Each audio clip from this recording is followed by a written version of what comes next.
तो hello friends, good morning everyone.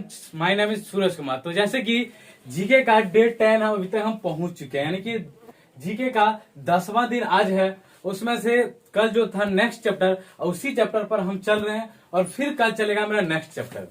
तो चलते हैं आज का जो है, यानी कि जो भी हम पॉइंट लेकर आए हैं उस पॉइंट में, यानी कि कल का ही चैप्टर आज भी चल रहा है और कल फिर चलेंगे नेक्स्ट चैप्टर। तो चलते हैं आज का पॉइंट। पहला क्या है? तो पहला क्या है? आर्य मुख्यतः 3 प्रकार के वस्त्रों का उपयोग करते थे। ध्यान देना है, आर्य मुख्यतः 3 प्रकार के वस्त्रों का उपयोग करते थे। पहला कौन है? वास, दूसरा है अधिवास और तीसरा है उष्णिस। क्या है? उष्णिस है। ध्यान देना, आर्य मुख्यतः 3 प्रकार के वस्त्रों का उपयोग करते थे। जो पहला है वास, दूसरा अधिवास, तीसरा है उष्णिस है। फिर है दूसरा पॉइंट, महर्षि कनाद। महर्षि कनाद को भारतीय परमाणुवाद का जनक कहा गया था। क्योंकि ये भी वीवीआई पॉइंट है, इसको ध्यान में रखना है। महर्षि कनाद को भारतीय परमाणुवाद का जनक कहा गया था, यानी कि कहा जाता है, ये भी है। किसको? तो महर्षि कनाद। कौन है? महर्षि कनाद को भारतीय परमाणुवाद का जनक कहा जाता है, ध्यान देना है। फिर है आर्यों के मनोरंजन के मुख्य साधन थे। कौन कौन सा? आर्यों के मनोरंजन के मुख्य साधन थे कौन कौन सा? तो संगीत है, फिर है रथ दौड़, फिर है घुड़दौड़ एवं है ध्रुव क्रीड़ा। ध्यान देना, संगीत, रथ दौड़ और घुड़दौड़, और फिर है ध्रुव क्रीड़ा। चौथा है ध्रुव क्रीड़ा। फिर चलते हैं, आर्यों का मुख्य व्यवसाय क्या था? पशुपालन एवं कृषि। आर्यों का मुख्य क्या है? व्यवसाय। तो क्या था? पशुपालन था और कृषि था। फिर है आर्यों का प्रिय पशु। आर्यों का जो सबसे फेवरेट पशु क्या था? तो घोड़ा। और एवं सर्वाधिक प्रिय देवता कौन था? तो इंद्र। ध्यान देना है, आर्यों का सबसे प्रिय पशु घोड़ा और प्रिय देवता कौन था? तो इंद्र। फिर आर्यों द्वारा खोजी गई धातु कौन सी थी? लोहा थी। आर्यों द्वारा खोजी गई सर्वप्रथम धातु कौन सी थी? तो लोहा, जिसे श्याम अयस्क कहा जाता था। तांबे को लोहित अयस्क कहा जाता था। लेन देन में वस्तु विनिमय की प्रणाली थी, यानी कि आर्यों द्वारा आर्य समाज में लेन देन में वस्तु विनिमय की प्रणाली भी थी। फिर चलता है ऋग्वेद में उल्लिखित सभी नदियों में सरस्वती सबसे महत्वपूर्ण तथा पवित्र नदी मानी जाती थी।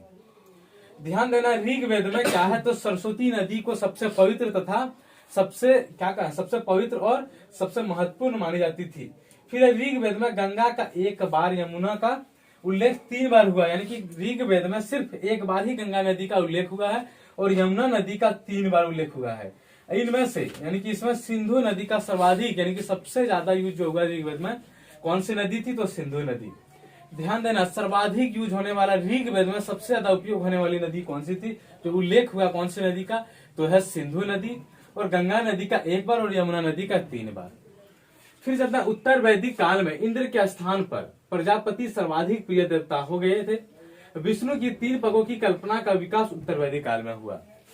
सबसे पहले उत्तर वैदिक काल का जो प्रिय देवता कौन सा था? तो प्रजापति। कौन सा देवता? इंद्र नहीं, इंद्र था कौन सा? तो आर्यों के लिए था इंद्र देवता। लेकिन उत्तर वैदिक काल में इंद्र के स्थान पर प्रजापति सर्वाधिक प्रिय देवता हो गए थे। विष्णु की 3 पगों की कल्पना क्या है? विष्णु की 3 पगों की कल्पना का विकास जो है उत्तर वैदिक काल में हुआ। यानी कि विष्णु के 3 पगों की कल्पना कौन से काल में हुई? तो उत्तर वैदिक काल में हुआ है। फिर उत्तर वैदिक काल में राजा के राज्याभिषेक के समय कौन सा यज्ञ होता था? तो राजसूय यज्ञ का अनुष्ठान किया जाता था। ध्यान देना, उत्तर वैदिक काल में जब राजा के राज्याभिषेक के समय कौन सा यज्ञ होता था? तो राजसूय यज्ञ का अनुष्ठान किया जाता था। फिर है सांख्य दर्शन। ये भी वीवीआई पॉइंट है, बहुत ही वीवीआई पॉइंट है। सांख्य दर्शन भारत के सभी दर्शनों में से सबसे प्राचीन है। ध्यान देना, सांख्य दर्शन क्या है? भारत के सभी दर्शनों में से सबसे प्राचीन है। इसके अनुसार मूल तत्व कितने हैं? 25 है। यानी कि इसके अनुसार कितने मूल तत्व हैं? 25 है, जिसमें से प्रकृति पहला तत्व है। क्या है? प्रकृति पहला तत्व है। फिर चलते हैं, सत्यमेव जयते। ये भी इंपॉर्टेंट, बहुत ही इंपॉर्टेंट पॉइंट है, पूछा गया क्वेश्चन है। सत्यमेव जयते कौन सा उपनिषद से लिया गया? तो मुंडकोपनिषद से लिया गया है। इसी उपनिषद में यज्ञ की तुलना फूटी नाव से की गई है। ध्यान देना, सत्यमेव जयते जो है मुंडकोपनिषद से लिया गया है, जो कि बहुत ही इंपॉर्टेंट पॉइंट है, ये क्वेश्चन पूछा गया है। फिर चलते हैं गायत्री मंत्र। गायत्री मंत्र सावित्री नामक देवता को संबोधित है, जिसका संबंध क्या है, ऋग्वेद से है। लोगों को आर्य बनाने के लिए विश्वामित्र ने गायत्री मंत्र की रचना की। यानी कि एक तरह से यह भी कह सकते हैं कि गायत्री मंत्र की रचना किसने की, तो विश्वामित्र ने की है। लोगों को आर्य बनाने के लिए विश्वामित्र ने गायत्री मंत्र की रचना की। तो एग्जाम में अगर आ जाए कि गायत्री मंत्र की रचना किसने की, तो आपको ध्यान रखना है किसने की, तो विश्वामित्र ने क्या है। फिर चलता श्राद्ध की प्रथा। श्राद्ध की प्रथा पहले पहल दत्तात्रेय ऋषि के बेटे कौन, निमि ने शुरू की थी। यानी कि श्राद्ध प्रथा सबसे पहले कौन लाया, तो दत्तात्रेय ऋषि के बेटे कौन, निमि ने लाया। वही ध्यान देना, श्राद्ध की प्रथा, यानी कि श्राद्ध की प्रथा पहले पहल दत्तात्रेय ऋषि के बेटे निमि ने शुरू की। फिर महाकाव्य कितना है, 2 है।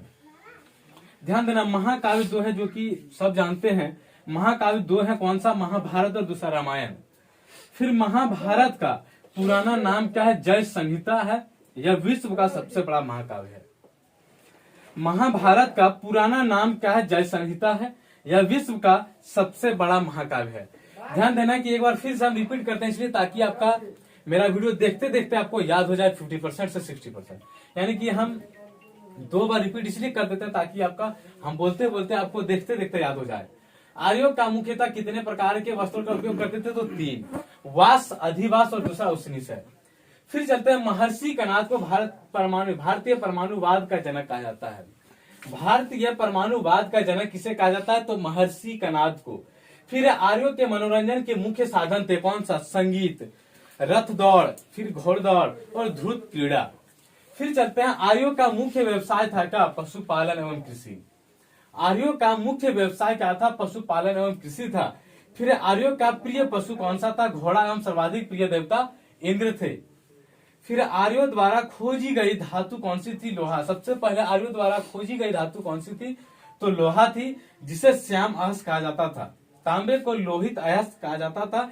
लेन देन में, यानी कि आर्यों के समाज में लेन देन में कौन सी प्रणाली थी, तो वस्तु विनिमय की प्रणाली थी। फिर ऋग्वेद में उल्लिखित सभी नदियों में से सरस्वती नदी को सबसे महत्वपूर्ण एवं सबसे पवित्र मानी जाती है।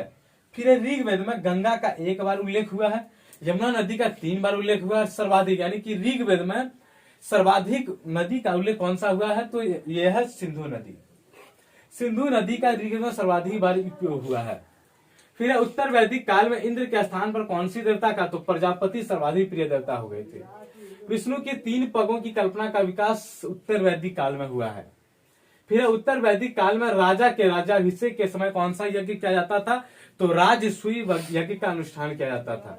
फिर सांख्य दर्शन जो है भारत के सभी दर्शनों में से सबसे प्राचीन है। इसके अनुसार मूल तत्व कितने थे, 25, और पहला तत्व कौन सा, तो प्रकृति। फिर सत्यमेव जयते कौन सा उपनिषद से लिया गया है, तो मुंडकोपनिषद से लिया गया है। फिर इसी यज्ञ में यज्ञ की तुलना फूटी नाम से की गई। गायत्री मंत्र सावित्री नामक देवता को संबोधित है, जिसका संबंध क्या है, ऋग्वेद से है। लोगों को आर्य बनाने के लिए विश्वामित्र ने गायत्री मंत्र की रचना की है।